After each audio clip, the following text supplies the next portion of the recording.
Welcome to Fresh Talk News Channel. Today, we're diving into the latest political developments shaking up Canada's political landscape. Let's get right into it. Conservative rally in London, Ontario. Hundreds of Conservative supporters packed into RBC Place in London, Ontario, on Sunday for a rally dubbed Bring It Home. This was Pierre Poilievre's first rally in the southwestern Ontario city since late 2023, and it came at a critical time. Despite a recent dip in public opinion polling for Poilievre, his supporters remain confident as the next federal election looms. The rally drew a massive crowd, with lines stretching around the block.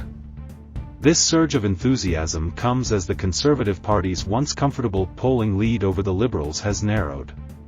Factors like the return of U.S. President Donald Trump to office and Prime Minister Justin Trudeau's resignation announcement have shifted the political landscape. But Poilievre's supporters aren't worried. London resident Jordan Cordos summed it up: "I'm hoping it's a guarantee. But if we lose, we lose. That's part of democracy. The Liberal Party needs to understand it's up to the people. You don't just get to stay in power forever unless the people allow you to." Poilievre took the stage after being introduced by his wife, Anna-Ida Poilievre, and Andrew Lawton, the party's candidate for Elgin, Middlesex, London. Mark Carney, Poilievre's new opponent. The rally came just hours before the Liberal Party announced Mark Carney as its new leader, setting the stage for a showdown between Carney and Poilievre in the next election. Carney, currently the Prime Minister-designate, will officially take over once Trudeau tenders his resignation to the Governor-General. The big question now is whether Carney will call an election immediately or wait until Parliament resumes on March 24. Poilievre didn't hold back in his criticism of Carney, repeatedly referring to him as "carbon tax Carney." He accused Carney of planning to deceive Canadians by temporarily halting the carbon tax before introducing an even bigger shadow carbon tax after the election. Poilievre also claimed, without evidence, that Carney's financial interests conflict with Canada's national interests, a vulnerability he suggested Trump could exploit. "We will put Canada first by bringing it home," Poilievre declared, promising to revive the working class, rejuvenate the resource sector, and crack down on drugs and crime. Supporters call for an immediate election. Outside the rally, supporters were united in their call for an early election. "Sooner the better," said Robert Wood, who attended with his wife, Joyce. Wood criticized the Liberal leadership race, calling it a farcical backslapping congratulatory message that didn't reflect the views of most Canadians. Ruby Dalla, a former Liberal leadership candidate, was also a topic of discussion.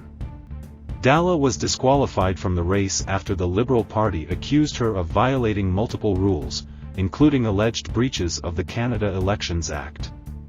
Dalla has denied the allegations, calling them false and fabricated. London resident Jennifer Stoskoff echoed the call for an election, saying, "Monday would be perfect. We need change in Canada." Stoskoff emphasized the importance of strong leadership to counter Trump's threats of punishing tariffs and his controversial remarks about Canada becoming the *51st state. Across the street, a smaller group of protesters waved signs opposing Poilievre, with some comparing him to a Canadian version of Trump. Stoskoff dismissed the comparison, saying, "It's not true at all.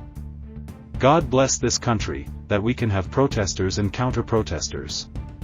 That's the great thing about Canada, free speech." What's next?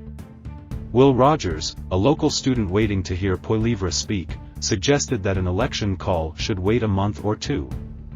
"I'd like to see what the Liberals have to offer with their new leader. If we have a little more time, we get a free trial into seeing how they manage," he said.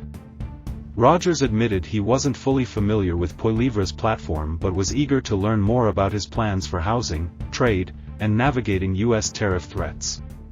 "I'm curious about what he might have planned for trade with Europe, replacing certain things we might be moving on from with the U.S." He added. That's all for today's update. Thanks for watching Fresh Talk News Channel. Don't forget to like, subscribe, and hit the notification bell for more breaking news and updates. See you next time.